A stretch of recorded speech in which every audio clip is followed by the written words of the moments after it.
दोस्तों, आज की कहानी बहुत ही विश्वासघात की कहानी है। एक महिला दरोगा जो कि अपने साथी ऑफिसर पर बहुत ही विश्वास करती है और वो किस प्रकार उसके साथ धोखा करता है। आज मैं आपके सामने ये कहानी लेकर पेश हुई हूँ। अगर आपने हमारे चैनल को अभी तक सब्सक्राइब नहीं किया तो आप इसको सब्सक्राइब कर लें ताकि आने वाले समय में भी हम आपको इसी तरह की सच्ची घटनाओं से रूबरू करवाते रहें। दोस्तों, लखनऊ के पुलिस उप मुख्यालय में तैनात एक महिला दरोगा जिसका नाम सुनीता उपाध्याय था, वहां पर 2 सालों से नौकरी कर रही थी।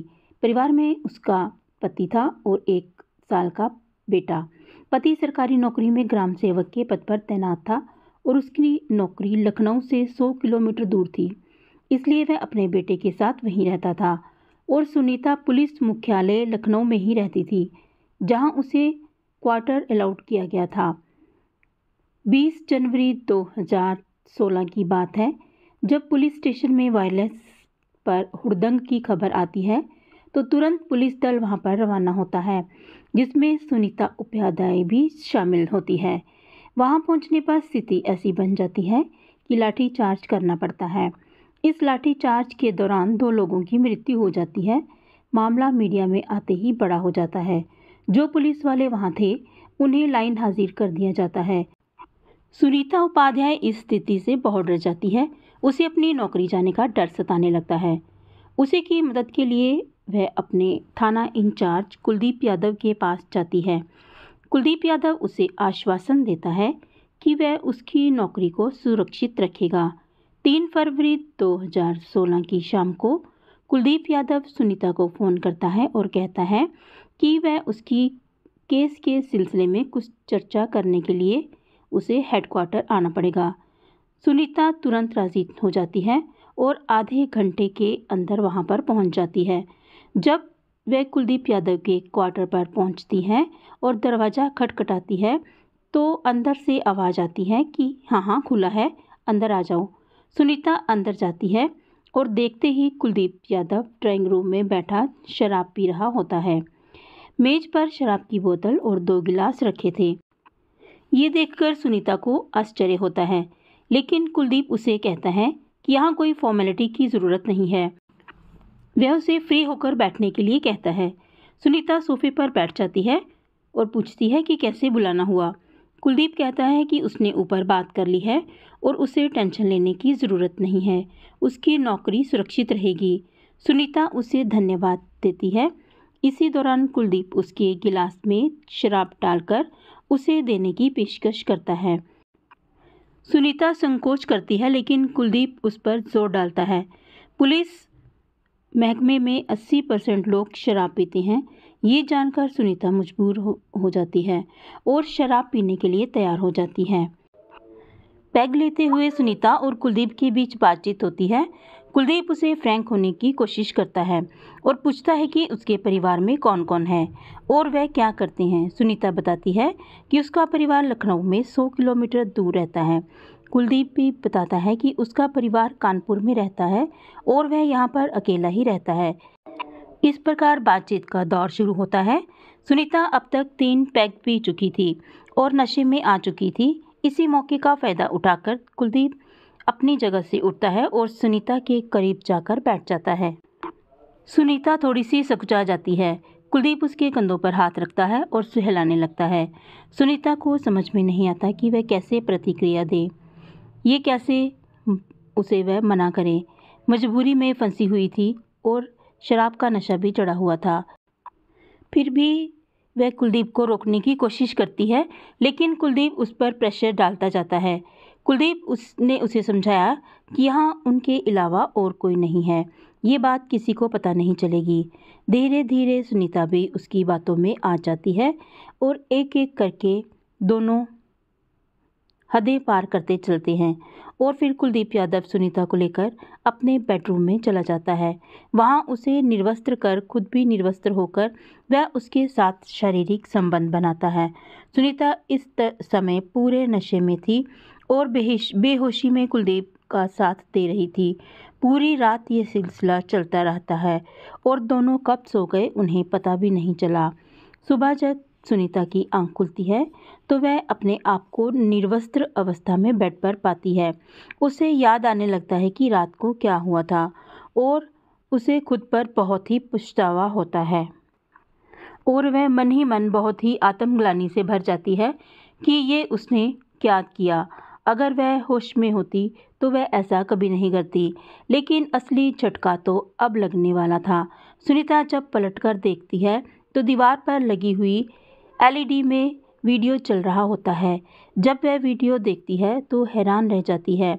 वह वीडियो में खुद नज़र आ रही थी और कुलदीप यादव उसके साथ संबंध बना रहा था। उसने सब कुछ रिकॉर्ड कर लिया था। तभी दरवाज़ा खुलता है और कुलदीप अंदर आता है। सुनीता उसे आश्चर्यचकित नज़रों से देखती है। कुलदीप मुस्कुराता है। सुनीता पूछती है, सर ये सब क्या है? एक तो आपने मेरे साथ इतना गलत किया जब मैं होश में नहीं थी, आपने मेरा फ़ायदा उठाया और ऊपर से आपने मेरा वीडियो भी बना लिया और उसे टीवी पर चला रहे हैं। तब कुलदीप उसे कहता है कि यार तू इतनी टेंशन क्यों लेती है? ये सब तो मैंने बस इसलिए बनाया था ताकि जब मेरा मन करे मैं इसे देख लूं और एंजॉय कर सकूं। सुनीता को बहुत गुस्सा आ रहा था, लेकिन वह कुछ नहीं कर सकती थी क्योंकि कुलदीप उसका बॉस था और उसकी नौकरी खतरे में थी। साथ ही उसका वीडियो कुलदीप के फ़ोन में था। सुनीता वहां से निकल जाती है। इस सिलसिले की शुरुआत के बाद कुलदीप यादव लगातार सुनीता का शोषण करने लगता है। बार बार उसे अपने क्वार्टर पर बुलाता और ना चाहते हुए भी सुनीता को मजबूरन आना पड़ता। अब महीने में करीब 20 दिन सुनीता अपनी रातें कुलदीप यादव के क्वार्टर पर ही बिताने लगी थी। कुलदीप जमकर उसका शोषण कर रहा था। एक रात जब सुनीता कुलदीप की बाहों में होती है और उसके साथ संबंध बना रही होती है तो वह सुनीता से कहता है कि सुनीता, तुम्हारे बारे में ऊपर के अधिकारी से बात कर ली है। वह तुम्हारी फाइल क्लियर करने के लिए तैयार है, लेकिन एक शर्त रखी है। अगर तुम वह शर्त पूरी कर देती हो तो वह तुम्हारी नौकरी का खतरा टाल देगा। लेकिन सुनीता उसको कहती है कि सर वो पैसे मांगेगा, लेकिन मेरे पास तो इतने पैसे हैं नहीं। कुलदीप हंसता है और कहता है कि तुम्हें पैसे की क्या ज़रूरत है? तुम तो खुद एक अनमोल खजाना हो कि लोग तुम्हें खुद पैसे देंगे। तुम्हें वही करना है और उन सब के साथ भी जो हम दोनों अभी कर रहे हैं। बस एक बार उन्हें खुश कर दो, तुम्हारा काम हो जाएगा। सुनीता चिढ़ जाती है और गुस्से में कहती है कि मैं ऐसा नहीं कर सकती। कुलदीप गुस्से में कहता है कि ज़्यादा नाटक मत कर। तुम जैसों को सीधा करना मुझे बहुत अच्छे तरीके से आता है। चुपचाप कल शाम 8 बजे जज साहब के बंगले पर पहुंच जाना। अगर नहीं गई तो परसों तेरा सस्पेंशन लेटर तेरे टेबल पर होगा। मजबूरी में सुनीता को अगली रात उस वरिष्ठ अधिकारी के साथ उसके बिस्तर में बितानी पड़ती है। अब यह सिलसिला शुरू हो गया था, कभी इस अधिकारी के साथ तो कभी उस अधिकारी के साथ। कुलदीप यादव ने सुनीता को 4 से 5 वरिष्ठ अधिकारियों के साथ सोने के लिए मजबूर किया था। इसके बाद एक दिन सुनीता का सस्पेंशन लेटर उसके टेबल पर था। सुनीता को इस बात का गहरा धक्का लगा। सुनीता गुस्से में कुलदीप यादव के कैबिन में पहुंचती है और सस्पेंशन लेटर उसके टेबल पर फेंककर चिल्लाने लगती है। उसके चिल्लाने की आवाज़ सुनकर थाने के लोग चौंक जाते हैं और कान लगाकर सुनने की कोशिश करते हैं। सुनीता ज़ोर ज़ोर से चिल्लाकर कुलदीप से कहती है, तुमने मेरा शोषण किया, मेरे साथ गलत काम किया और अब मैं सस्पेंड हो गई हूँ। मैं डीजीपी साहब के पास जाकर तुम्हारी और उन अधिकारियों की शिकायत करूँगी। कुलदीप भी गुस्से में कहता है कि जा, तुझे जो करना है वो कर ले। तेरे पास सबूत क्या है? उल्टा मेरे पास तेरे खिलाफ सबूत हैं। याद है ना वह वीडियो? सुनीता गुस्से से पैर पटकती हुई वहां से निकल जाती है। थाने में सबको पता चल चुका था कि सुनीता और कुलदीप के बीच कुछ गलत चल रहा है। सस्पेंशन लेटर के बाद सुनीता अपने पति के गांव चली जाती है। 2 दिन बाद कुलदीप यादव भी छुट्टी लेकर अपने गांव चला जाता है। सुनीता को गए हुए 5 दिन ही हुए थे कि एक व्यक्ति थाने में आकर सुनीता के बारे में पूछताछ करता है और वह सिपाही से पूछता है कि सुनीता जी कहाँ हैं। सिपाही आश्चर्य से पूछता है कि आप कौन हैं? वो व्यक्ति कहता है कि मैं उनका पति अजय उपाध्याय हूँ। सुनीता से 4 दिन से मेरी बात नहीं हो रही है। सिपाही चौंक जाता है और बताता है कि सुनीता मैडम सस्पेंड हो चुकी हैं और 4 दिन पहले ही यहाँ से ये कहकर गई थी कि वह अपने पति के पास जा रही हैं। अजय कहता है कि वह उसके पास नहीं आई है और उसका फ़ोन भी बंद है। मामला चिंताजनक था। अजय उपाध्याय थाने के इंचार्ज सुरेंद्र कुलकर्णी से मिलता है और अपनी बात बताता है। सुरेंद्र कुलकर्णी उसे केस दर्ज करने की सलाह देते हैं। पुलिस सुनीता का फ़ोन सर्विलांस पे डालती है और उसका आखिरी लोकेशन कानपुर देहात में मिलता है। वहां पहुंचकर पुलिस को कुछ नहीं मिलता। 2 दिन बाद एक सरोवर से पुलिस को एक महिला की लाश मिलती है। अजय उसको पहचान लेता है, वह सुनीता उपाध्याय ही है। अब सवाल यह है कि सुनीता वहां कैसे पहुंची। पुलिस जांच में सुनीता के कॉल डिटेल्स निकाले जाते हैं। उसके फ़ोन पर आखिरी कॉल एक पीसीओ से आया था जो कानपुर देहात में था।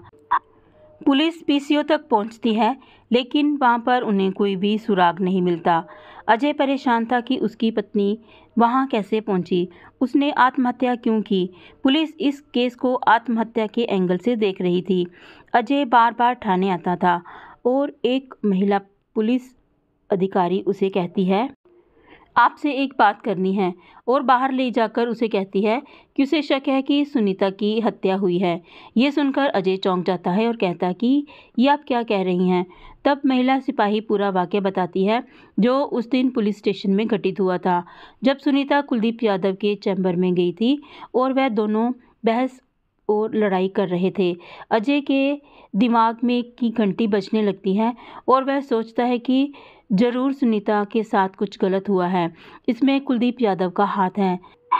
कुलदीप यादव एक थानेदार था और उसका प्रभाव और पकड़ ऊपर तक थी, इसलिए पुलिस उसकी रिपोर्ट लिखने में आनाकानी कर रही थी।